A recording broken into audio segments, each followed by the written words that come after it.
ఒక పక్కన నుంచి వర్క్ బోర్డు మీద సవరణల బిల్లు రావడంతో పాటు సనాతన బోర్డు అనేది రాబోతోంది అన్న తరుణంలో ఇలాంటి ఒక ఇష్యూ అనేది అమ్మ మీరు ఇప్పుడు అడిగారా ఏదో ప్రపంచం అంతా సనాతనాన్ని హక్ చేసుకుంటుంటే ఇక్కడ ఎలా తయారవుతుందని కారణం ఏంటంటే ఎవరికి మన పూర్వీకులు గొప్పవాళ్ళు అనేటువంటి రెస్పెక్ట్ లేపడం ఆ రెస్పెక్ట్ బిల్డ్ కాలేదు మీరు చెక్ చేయండి కావాలితే ఎవరన్నా ఇప్పుడు చిన్నపిల్లలు వెళ్ళిపోయారా ఎవరు వెళ్ళిపోయారండి అదిగో ఆ చిన్ని బిడ్డ అక్కడ చూడండి చిన్ని బిడ్డ దానికి గాజులు లేవు చూడండి అంత దూరం గాజులు లేవు ఎవరు వేయాలి గాజులు అమ్మా నాన్న అప్పుడు ఆ పిల్లదా దోషం కాదు సేమ్ ఓకే అలా పెంపక లోపం వలన ఒక 12 ఏళ్ల పిల్లోడు ఓ వీడియోలో అంతొడే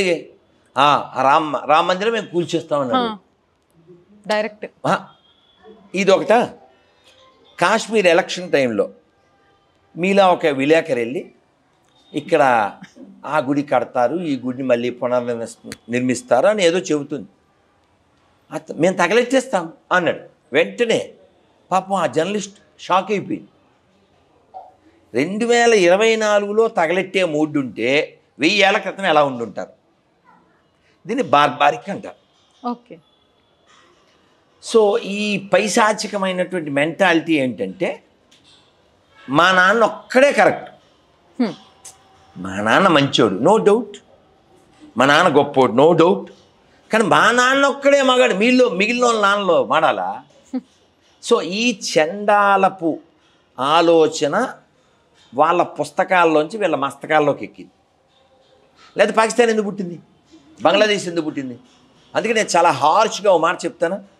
ఎవడైనా అన్ని మతాల సమానం అంటే చెప్పులు బయట ఉన్నాయి అవును అబద్ధం కదా అబద్ధమే ఇందాక ఎవరో ఫోన్ చేశారు ఔరంగజేబు టైం కంటే ముందు నుంచి ఉన్న శివాలయం ఉంది 108 ఏళ్ల పూజారి ఉన్నాడు దాని పక్కనే పెద్ద మసీదు ఉంది ఎట్లొచ్చిందో అర్థం కాలేదు ఇక్కడే మన పాత బస్తీ ఎట్లొచ్చిందంటే ఎట్లొస్తుంది ఏముంది పెద్ద విషయం ఏముంది అందులో టాపిక్ ఏముంది మనం వీక్ అయితే వాళ్ళు రాకు తర్వాత మన దేశం బ్రేకు ఇప్పుడు నేనేమంటానంటే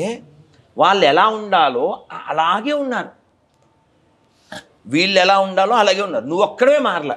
నువ్వు కరెక్ట్గా లేవు నువ్వు అబద్ధాలు చెప్పడాన్ని నీకు ఒక 70-60 ఏళ్ళ నుంచి అబద్ధాలు అలవాటు చేశారు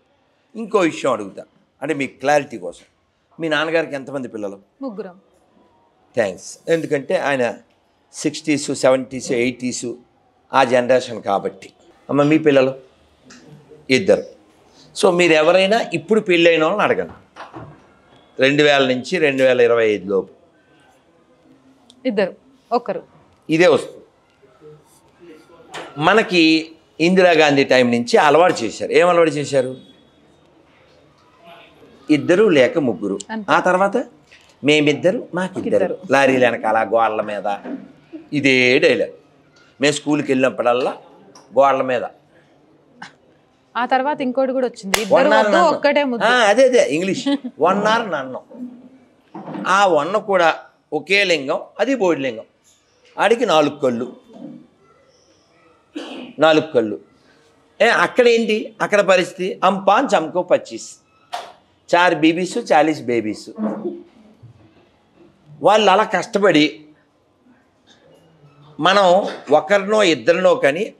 ఒక ప్రభుత్వ ఉద్యోగం సంపాదిస్తే బాగుండు అనుకుంటున్నాం వాళ్ళు 10 మందిని కానీ ప్రభుత్వాన్ని సాధిస్తే బాగుండు అనుకుంటున్నాం ఇప్పుడు మహారాష్ట్రలో ఇంకొక 10 ఏళ్లలో హిందువులు సగం అయిపోతారు ఇప్పటికే హిందువులు మైనారిటీగా ఉన్న రాష్ట్రాలు 10 అస్సాం అవును చాలా పశ్చిమ బెంగాల్ అస్సాం అవును 10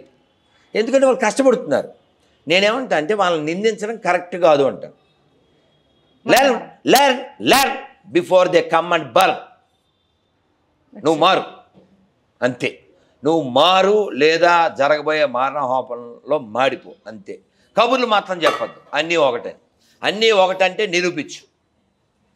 నడండి నేను ఖర్చు పెడతా నాది నేనే స్పాన్సరు చర్చిలో మసీదులో హోమం చేసేద్దాం. సబ్స్క్రైబ్ చేయడం మర్చిపోతున్నారు. Please subscribe our channel. మీరు చేసే ఒక్క సబ్స్క్రిప్షన్ మన ఛానల్కి చాలా బలం ఉంది అని చెప్పడంతో పాటు ఇంకా కొత్తగా ప్రయత్నం చేయాలి అనే మా ఉత్సాహానికి కొంత బలాన్ని చేకూర్చినట్టు అవుతుంది. కంటెంట్ బాగుంది అనిపిస్తే లైక్ చేయండి, షేర్ చేయండి. ఆర్థికంగా ఆర్ వాయిస్కి చేయూత నిలవండి. మీరు చేసే ప్రతి చిన్న సహాయం కూడా ఈ ఛానల్ని నిలబెట్టడానికి ప్రతి క్షణం తప్పిస్తున్న మాకు ఆసరాగా ఉంటుంది. కాబట్టి స్క్రీన్ మీద కనిపిస్తున్న గూగుల్ పే, ఫోన్పే నెంబర్కి లేదా అకౌంట్ డీటెయిల్స్ కూడా ఇచ్చామండి. ఆ విధంగానైనా మీకు తోచిన ఆర్థిక సహాయం చేయడం ద్వారా ఈ ఛానల్ని నిలబెట్టాలి అనే మా కలకు సహకారం అందించిన వాళ్ళు అవుతారు. వ్యాపార ప్రకటనల కోసం 8328500576 నెంబర్ని సంప్రదించండి. ప్రజా సమస్య ఏదైనా మీ గొంతుకను మా గొంతుకగా వినిపిస్తాం. 8328500576 నెంబర్కి వాట్సాప్ ద్వారా తెలియజేయండి. జై హింద్, జై భారత్.